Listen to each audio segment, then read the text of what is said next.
Hello YouTubers, welcome to PDINA Royally Teachable Moments. I hope you're doing well today. I want to thank Scentbird for sponsoring this video. Remember, I am going to be in London, England for the coronation.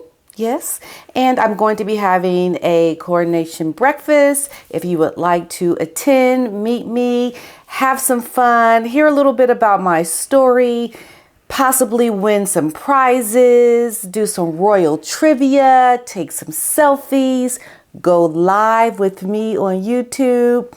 Check out the link below to get your ticket to see me at my coronation breakfast on May 5th. All right, let's get into it.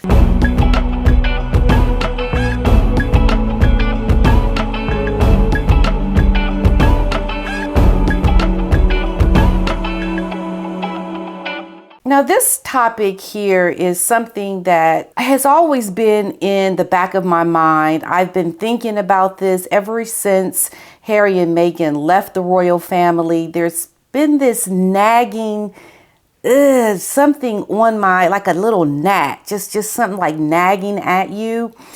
And I can't help but have to come back to this story again and to readdress it, because Lady C spoke about it when she was on GB News, and it's an article that's coming out, several times. I've seen the same article talking about the monarchy abolishing itself. And I know for a lot of people think that's so crazy, that would never happen.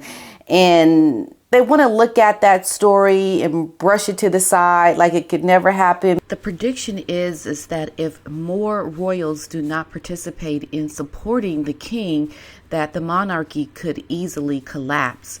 And I put the question out there to you. Do you think Harry and Meghan knew that if they stopped giving their support, this could possibly happen? A shocking report reveals that the royal family, as we know it, is on the brink of collapse, and King Charles has been warned about the risk of becoming too distant from the nation it seeks to serve after a dramatic slump in the number of public engagements. Death, scandal, resignation are blamed for a 40% drop in ribbon cutting and handshaking duties over the past decade, says a study by an influential think tank. And it predicts that if missing junior royals don't do more to support the new king, the monarchy could easily collapse. And I think that is essentially what it comes down to. And so getting more of the junior royals involved in supporting the work. I mean, Harry and Meghan leaving and causing so much divide in the House of Windsor when they could have easily stayed and did what they're doing now in America, like what Meghan is rebranding to do in the States. They could have easily done the exact same thing in Great Britain. It's no different.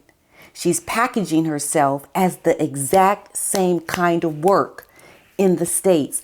The difference is she gets to make the choices. She gets to decide how she wants to do it. She and her husband, they get to be the ones who are the rulers on behalf of Harry and Meghan.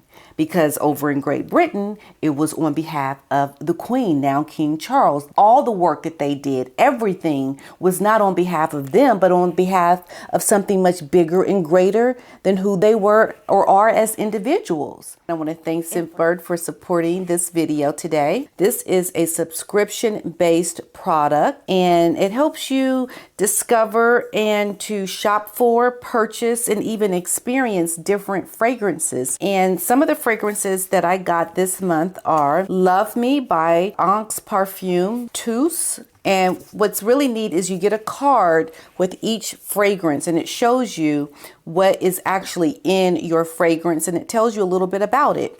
And they come in these beautifully little bags, cloth bags. There's something soothing about them, the texture of them, the way they feel.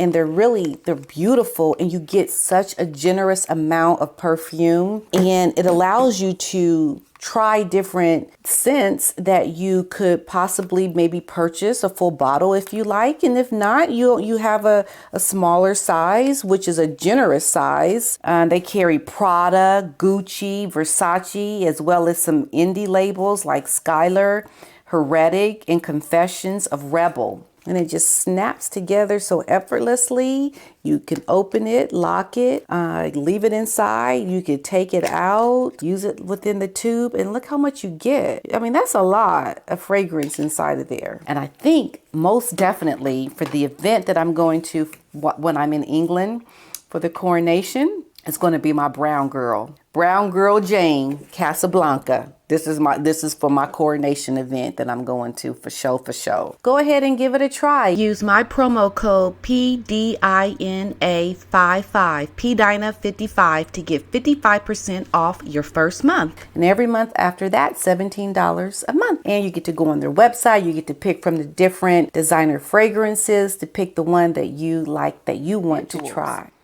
And for selfish reasons, they chose not to do that.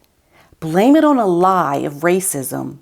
Come to America, repackage and rebrand the exact same concept and work under their own umbrella to give themselves the glory so that they are the ones recognized for doing it rather than the institution which essentially gives them their celebrity, trying to abolish it. And there's something so big-headed about that, so pompous and egotistical, that wants to take something that is thousands of years old, bring it to America and repackage and redo it on your own terms. Okay, that right there is just insanity, to even think that you can manipulate something that has taken hundreds of years to do and to rebrand it here in America, which, mind you, we fought a war to get rid of. Okay, we have made choices not to be under anything with royalty and rulership and, all that stuff. Even though it's different in today's world, it's the same idea. I know for us here in the States, we don't know much about the work of the royals and their giving back to charities. I'd love for the royals to come and visit my charity and support my work, and to maybe have a more of an American arm that shows that we are no longer like the traditional royalty for which we had a war in America, but we've come together to bridge the communities of royalty and American democracy in its symbolic way of global integration, and everything could be more harmonious if you try to integrate that rather than let this wackadoo of a woman with her big ego head walking crook-sided, lopsided headed with thinking she can start something in America that is so steeped in tradition and culture in Great Britain. It's like she can't succeed at what she's doing here in the States. It just can't. And I would almost ask the royals to get a global arm. Hey, come across the pond, reach over to us Americans and work with what we do. One of the programs that I have is bringing youth that have never left America to see foreign countries, giving them an education and perspective to see other parts of the world. And that could definitely incorporate the British monarchy to have some interest in the work of charities here in the States. We can't let Meghan and what she's doing with her husband, her rent-a-husband, try to do something here in America on this false pretenses, especially from the things I've discovered from my own research about what this woman is doing that is really sinister. So King Charles is said to be fully aware of the need to strike the right balance at a time when millions of people find it really hard to make ends meet. A royal watcher said that His Majesty knows that he needs to be among the people and be seen, but he will need to do more to support other royals. So Mr. Young claims that the number who think that the monarchy should be modernized has actually fallen by a third since 2000. More people want the monarchy to remain unchanged than reflect changes in British life. And it doesn't really help when you have someone that is married into this institution that is trying to sabotage it and not really uplift the work that they're doing, all the great things that the royals are doing to support very needy charities that help people, give back to the community, bring awareness to great causes, and to support people in need. And the work of the monarchy has been going on for many, many years. The Queen, in her whole legacy, has been able to establish something of really good work. And I think it's an abomination to the legacy of the Queen, what Meghan has done, and how she is trying to sabotage the real working royals. She's trying to sabotage the legacy of Queen Elizabeth. And Harry is allowing this. He's allowing her to do this. And if you really look at what has happened with Meghan and how she's trying to uplift herself through her newfound charity work, that she works 1 hour a week, we've seen it in the tax documents, is atrocious. It is unspeakably wrong when you want to really, really help people. So with that said, I just want to bring to your attention that the work of the monarchy is definitely starting to decline. More young people within the royal households need to get involved and to support the work of the monarchy, and not allow someone like Meghan to try to philander her nonsense of pretend charity work and try to do something here in America, because we don't want it. We don't want your charity. We don't want your 1 hour a week charity. And I wanted to talk just briefly about reconciling Harry and William. I don't understand, why does William have to do anything? I don't think it's fair to tell William that he has to do something to reconcile with Harry. I think William has every right, and so does Catherine, to be upset and to not to want to have really anything to do with Harry right now, because they have been truly hurt for no reason. They welcomed Meghan as best they could. They did nothing really to not be good to this woman, but yet Harry has allowed his wife to just go full-blown attack mode on William and his wife.